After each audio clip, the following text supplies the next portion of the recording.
बिहार के viral girl सलोनी और भोजपुरी के सुपरस्टार तन्या झा ने दोनों मिलकर गाई अश्लील गीत। क्या है खबर की पूरी जानकारी हम आपको इसी वीडियो में आगे बताएंगे।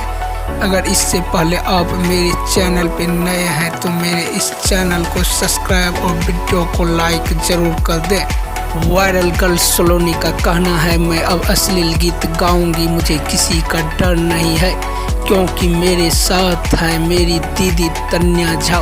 भोजपुरी के सुपरस्टार जो अश्लील गीत गाकर सोशल मीडिया पर काफ़ी तेज़ी से वायरल हो रही है तन्या झा। उसका कहना है, तुम्हें अब किसी का डर नहीं है, तुम अश्लील गीत गाओ और मेरे साथ रहकर काफ़ी वायरल हो जाओ। जिस तरह मैं वायरल हो गई हूँ तुम भी वायरल हो जाएगी।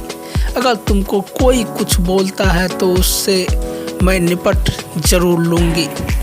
अभी सोशल मीडिया पर काफ़ी तेज़ी से वायरल हो रही है अश्लील गीत सलोनी का।